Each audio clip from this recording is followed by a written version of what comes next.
And now, the Android Basics segment. This is a segment where we discuss the things that power your device from behind the scenes. And now, here's this week's episode, Android Basics. We now move on to the Android Basics segment, and today we're talking about the feature drop from Google, the March feature drop.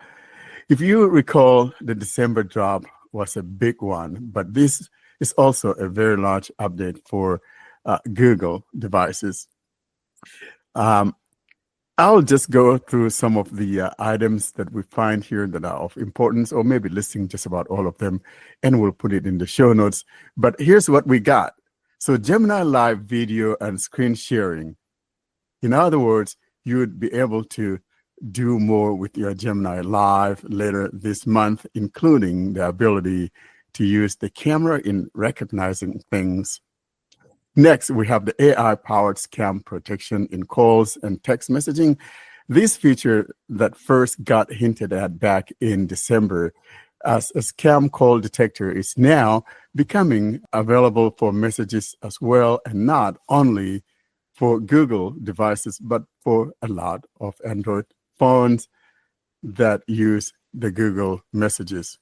So, in other words, if you have a device that uses Google messages, whether you use a Pixel phone or not, you would be able to have that scam detector. As for the scam call detector, this is only available on Pixel 9 series and only in the US. Next, dual screen video recording comes to the older Pixel Fold.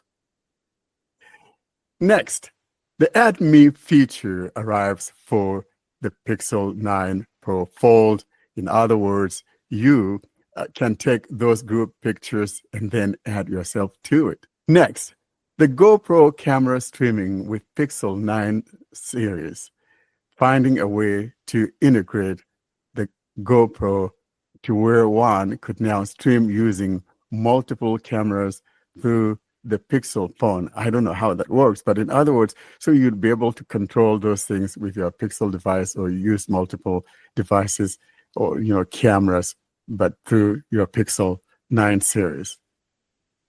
Auto transcribe for audio files transferred to your phone in recorder. So if you have the Google recorder, usually you record things with it and it can transcribe it. But now if you bring audio files from elsewhere and import it into the Google recorder, you should be able to get the transcript of those audio files. Next, you can now create images of people using the Pixel Studio. Next, people tracking. Yeah, John, you like people tracking? This is part of the Find My Device feature, and this people tracking would be found in the People tab as a beta. So in other words, the Find My Device is becoming more useful, not just to find your device, but you can also use it to track family members, or and you can share that. You can turn it off whenever, or you could say, I can only track or be tracked for X number of hours or whatever. Yeah. And this is actually a really popular feature on iPhones for whatever reason. Like it's pretty normal for like husbands and wives just to have trackers like always on, and they can always look at their phones to see where the other person is. Like it's a little weird, but I mean, I guess that's easier than like bothering them to be like, hey, where are you? When are you going to be home? Yeah, it's kind of bad though. I don't know. I don't think I would use something like that. Maybe I'm stupid. Because you're always up to no good. I don't care where my wife is at, So I don't know. I'm not paranoid about things, but I know people that do, and I'm like, gosh, I wouldn't want to live like that. It's just kind of but at least it kind of makes sense to me. Like you want to know how close they are to being home, but you don't want to like text them while they're driving. I mean, it does have I see what you mean. It does make sense. Yeah, as long as you trust each other, then see, that's the key. Yeah, and it's a good thing because if something happens, you can see where they're at, and send people to go there. So yeah, it's a good thing. I agree. Next, satellite messaging on both T-Mobile and Verizon. According to Google, using the Pixel 9 series, one can now text friends, family, and anyone else. That's really interesting. But you have to be on either T-Mobile or Verizon. I don't know if it's going to trickle down to those of us that use the MVNOs. John, you and I are both MVNO users. Maybe. Who knows, right? We'll find out. We'll find out. Next, we have the Pixel screenshots, suggestions for collections. Next, we got the Pixel screenshot works with work profiles. In other words, you can now use this feature even on your work profile, something that wasn't previously possible. Up next, a new voice toolbar for talk to type in Gboard. You guys know we have the assistant typing on our Gboard on the Pixel phones, especially the newer ones. Now, the Gboard is getting a new voice toolbar that is supposed to be coming to all Android phones. And that would be nice because I've always wanted this to be not just for those of us with the Pixel phone, but something that should be for anyone using Android. And I think that should be really good, especially if it's coming from Gboard. Let it be. Next, modes. We talk about modes, which is a replacement for DND. This was a feature that came with the drop of the Pixel 16 beta, or was it during the developer preview? I don't remember. Anyway, this is available to phones that would get this March feature drop. In other words, modes would become the norm, and I hope it trickles down to everybody, but that's what this is. Next, the March Pixel feature drop expands Google AI to Japan.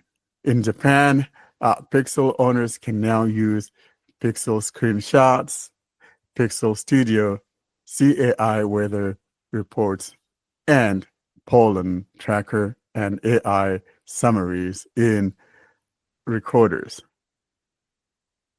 Next, Google AI expands to Germany. And if you're in Germany or if you're a German user, Pixel screenshots, Pixel Studio, and the Pixel AI weather experience is coming your way.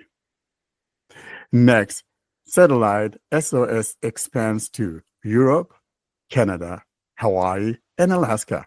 If you live in any of these areas, be keeping an eye out for some of these things to be arriving in your area. Next, we got the Gemini Live expands to 45 languages with 2.0 Flash. So, you know, the current one that we talked about, the Gemini Live 2.0 Flash we talked about, now it's supporting 45 different languages. So that's a good thing to see. And the next one is the multimodal capabilities expands to Pixel 6 and newer and Pixel Fold. In other words, multimodal capabilities in Gemini Live is expanding to the Pixel 6. Next, Pixel Watch. And this is the one that I think we mentioned this one earlier, a little bit about watches. I'm not buying another watch. But here, the Pixel Watch March feature that we got that dropped alongside with these March updates for the Pixel. I believe we mentioned the loss of pulse detector last week, John. I think was it last week we talked about that? We've mentioned that. In other words, Pixel Watch 3 has been cleared for that loss of pulse detection in the US.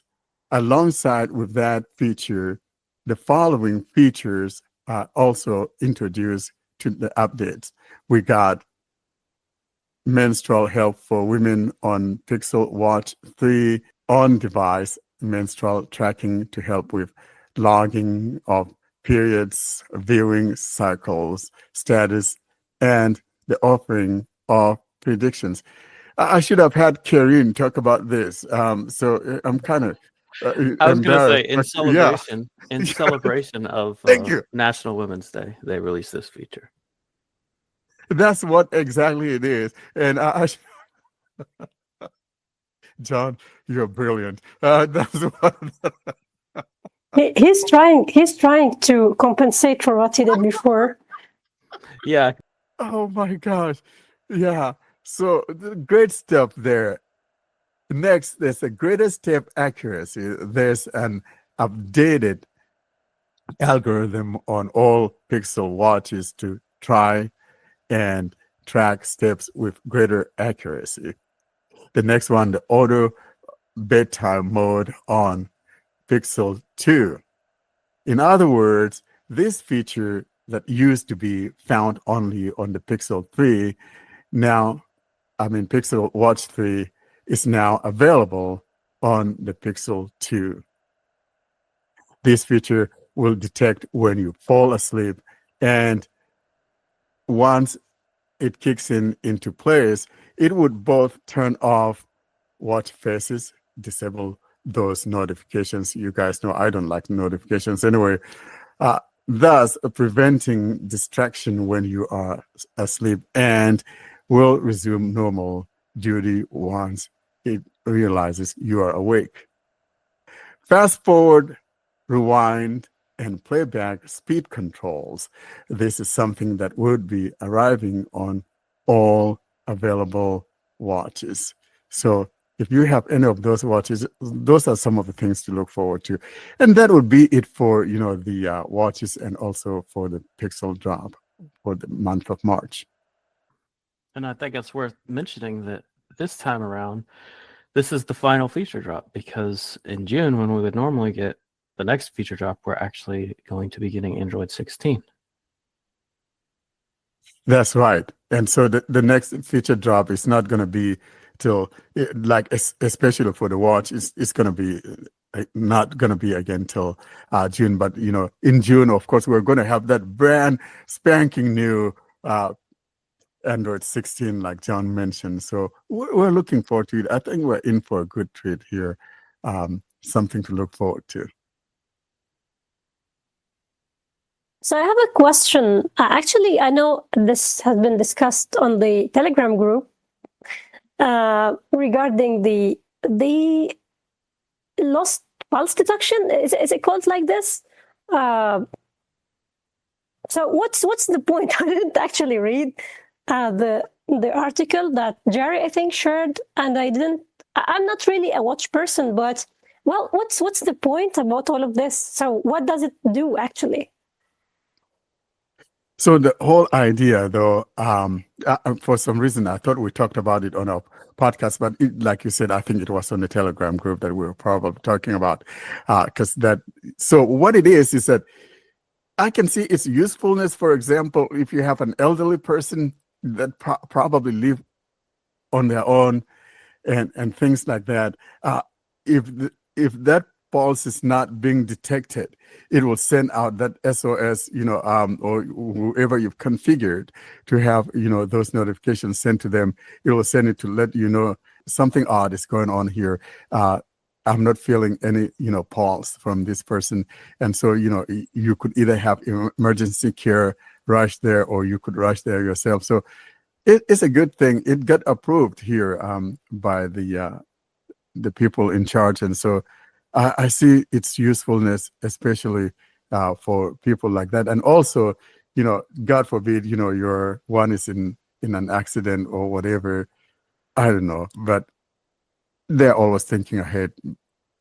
For me, I think that's one of the usage of this type of features, especially for those that live alone and very feeble.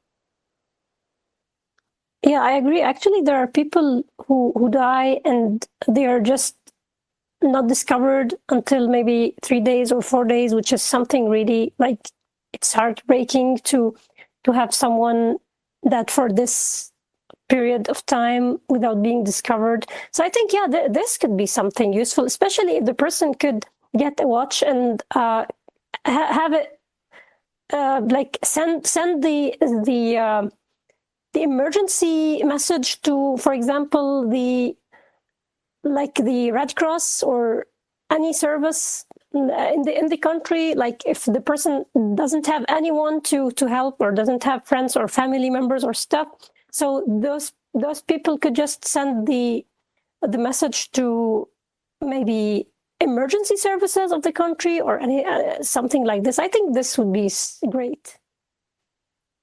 You mentioned something there, Karen, which is very important. Yeah, I've heard a lot of stories that, someone passed away and they didn't know. And I think it was last week or the week before, some very popular person here, I think Gene Hackman. I think you guys that are in the movies may know that person. Yeah, Gene Hackman and his wife. Yeah, so they were both dead for quite a while and no one knew. So, I mean, the watch would have come in handy, letting people know no pulse was being detected.